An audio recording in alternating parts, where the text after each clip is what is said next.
Hey, let's go live. James Middick speaking, trainingsites.io. Google did it again. 2.5 Pro Gemini Experimental came out on May 6th, I guess. I'm going to look at a blog post because there was something that caught my eye with it, and it should with you because I think Google 2.5 Pro Experimental shows you why all of this AI stuff from Google and the other platforms, but especially Google, is going to make it really, really hard to not want to replace your courses with web apps. Now, what the heck am I talking about it, and why should you know if you're starting, building, and growing an education business? That's what we're going to actually cover in the video today. So here's kind of the first thing that jumped out at me. May 6, 2025 is when this was done. 1 minute read. You can go through it, and I recommend that you do. I actually have just do Google 2.5 Pro updates, do a search for it, it'll come up. Has a little bit of a video and a quick thing on it and some demos, but that's not the part that you should pay attention to. What you should pay attention to, in my opinion, if you're an online course creator or someone, a content creator that is actually teaching people, and you're traditionally thinking of courses as the way to teach, here's the key right here. In my opinion, build rich interactive web apps with an updated Gemini 2.5 Pro. What that means is you, me, and anyone off the street can basically ask Google Gemini 2.5 Pro, in this point, the experimental one, that is available to everyone, as I think now. I think it was only available to the States yesterday, but I'm in Canada, it's available today. I would think maybe if you're watching this in a couple days from now, it will be available everywhere. I can create apps just by a couple sentences or a prompt, a prompt, and it actually creates standalone web apps that are deployable in an HTML page, and they do some really cool stuff. And I think they can actually replace courses, and I'm going to show you why I think that and how they actually work moving forward.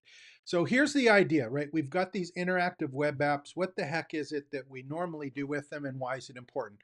Now, if you go to the trainingsites.io campus, this is my personally branded campus where I have hundreds of tutorials, mini courses or micro courses. And for the most part, the traditional way of doing all of this stuff, by the way, trainingsites.io/join is free to join. I have all my prompts, all of my AI stuff, the community's here, all of the resources, all of the videos. There's over 1,000 videos now, but it's all great information, and it's here to help you start, build, and grow an education business. It's free to join. And we also have some live classes to help you um, implement and apply what it is that you're learning.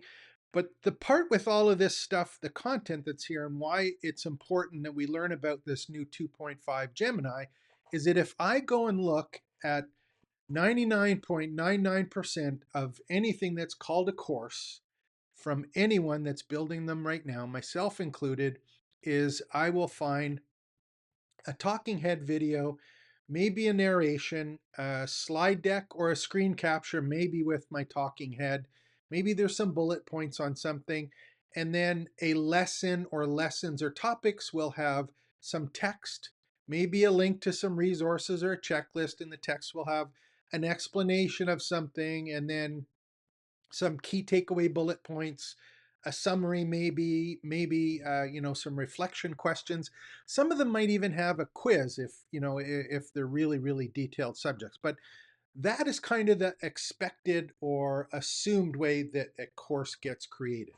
But at the end of the day, what's happening now is a lot of people are just figuring out, I need a specific answer to a specific question. I have a simple process. I want to learn how to do it and make sure I'm doing it properly, almost like a standard operating procedure. But it's like teaching someone something, a little mini or micro lesson, something that can be done quickly. And is it really something that should be done in text? Is it easy to do by just narrating it? Wouldn't it be great if we could have something that visually represents what it is that we're talking about, and the stuff is interactive, so someone has to be involved with it to learn it?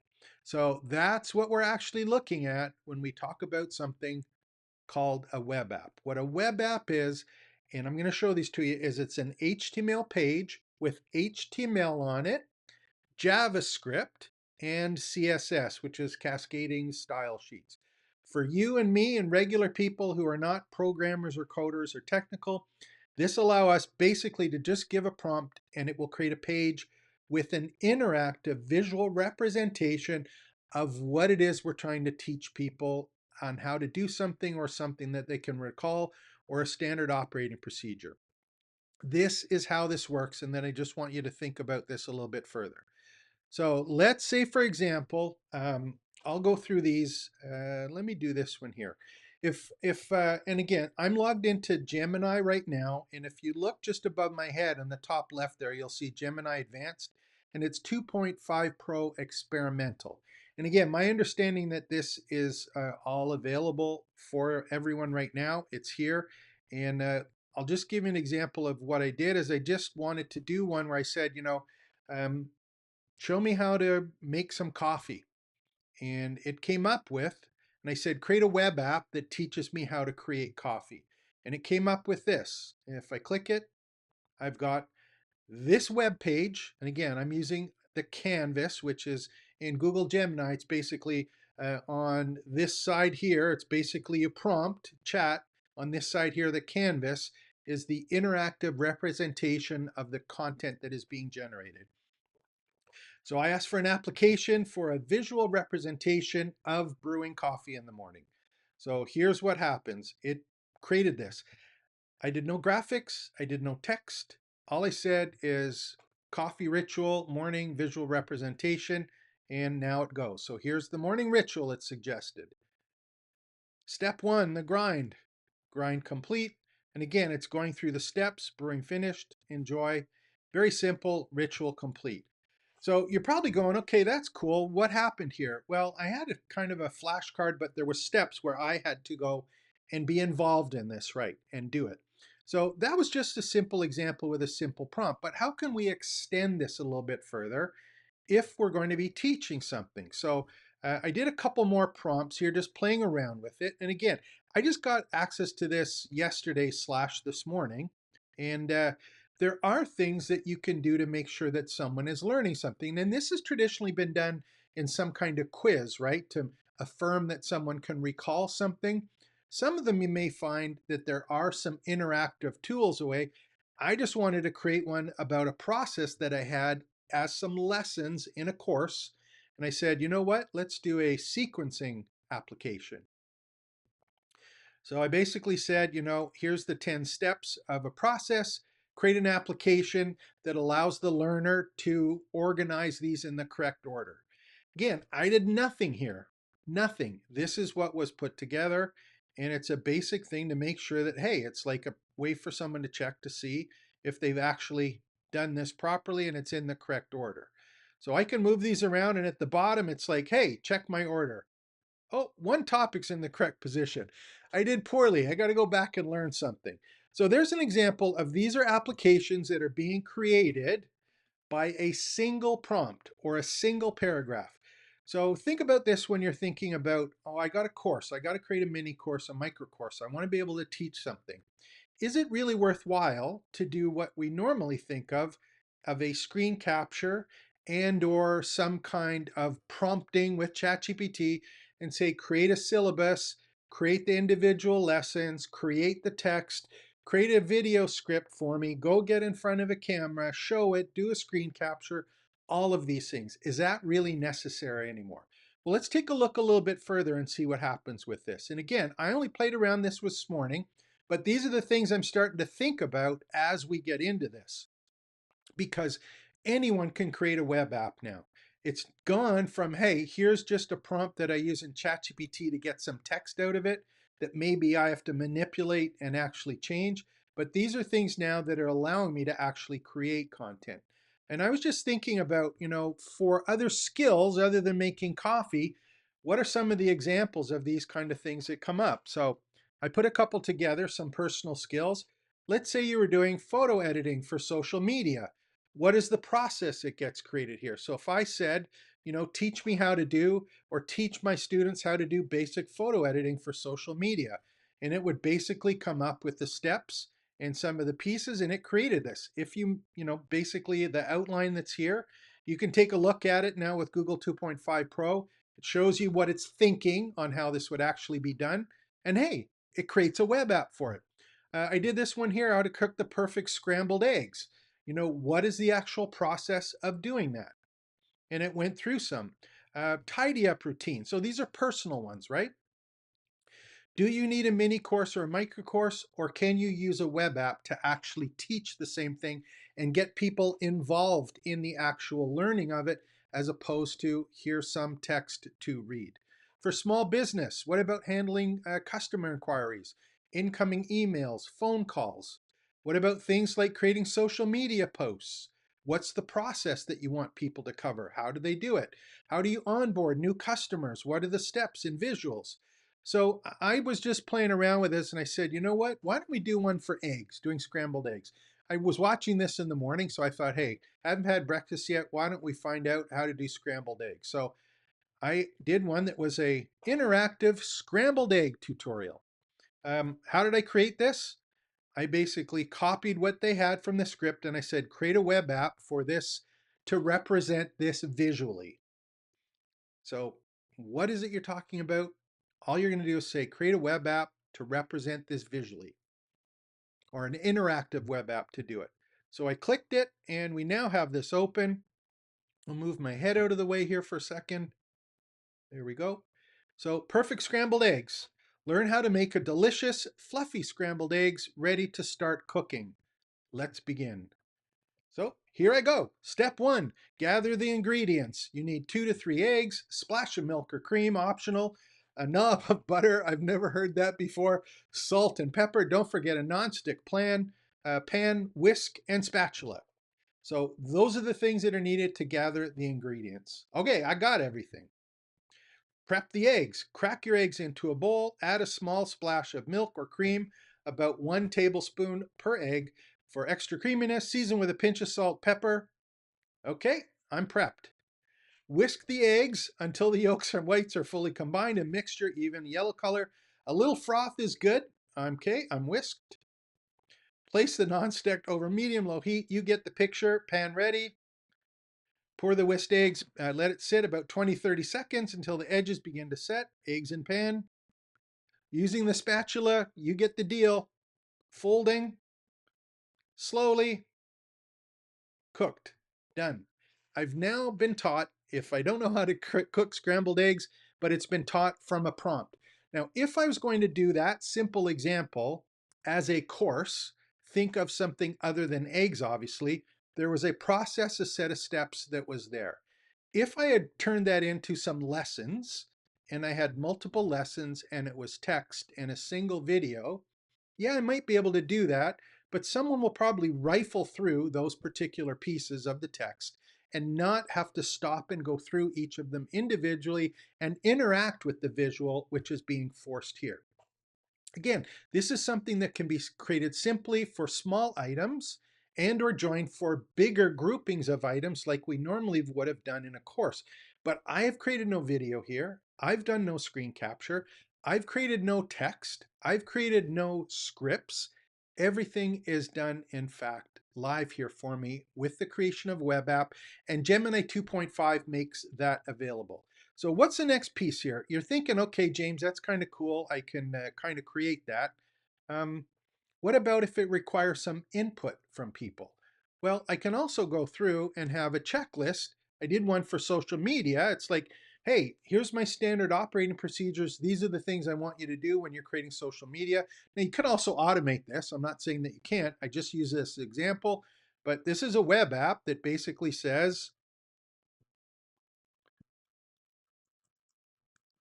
it's got interaction in terms of what the person needs to do. I did this with a prompt. I didn't do any of it, just a prompt and put it back together.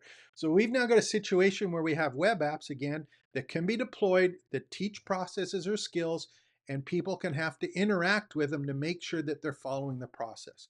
It's not a course, it's a learning experience. Fundamental change has nothing to do with creating courses. It has to do with creating web apps. Now, playing around with this a little bit more, playing around with this more, and here's the one that I want you to just start noodling around in your head.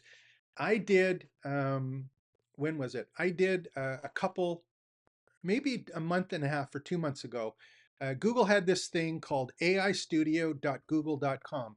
And that's kind of like one of their playgrounds where they have all of the cool tools that they're bringing out. And at the time, they had this one called Flash 2.5 Experimental, and it introduced something called multimodal AI. And what that means for you and me, and the examples that I showed was you can have Google and Gemini, you can show your screen so that Google can see the screen, what you're doing, and explain verbally so that you can hear and you can interact with the AI about what you're doing on the screen. And the same thing was for video. So it could have been a screen capture or something from your phone where you're showing video, talking to the Gemini, and it can explain what's going on, answer questions, but it's all those modes of communication, whether it be visual or auditory or text, they're all there available.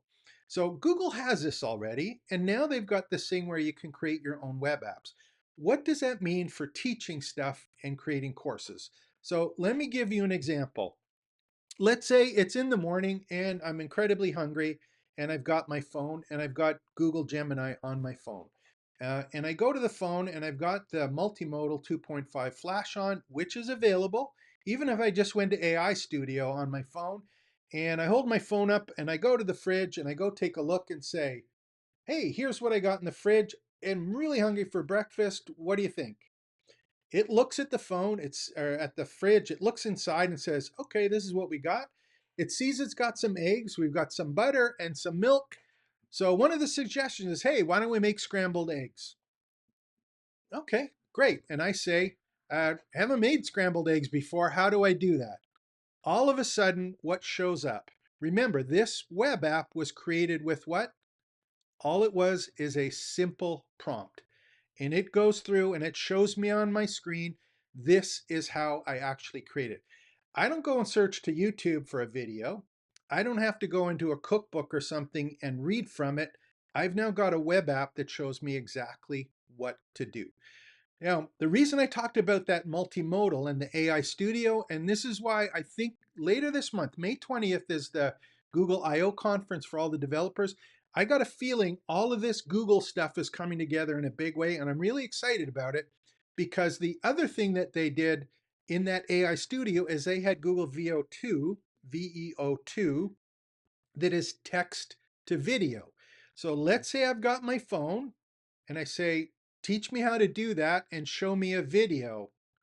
So what happens if I do that? Well, let's go take a look at AI Studio, because the other thing that I can have it do, in my case here, I'm just going to show you, is I'm logged into AI Studio now. Just move my head out of the way a little bit there.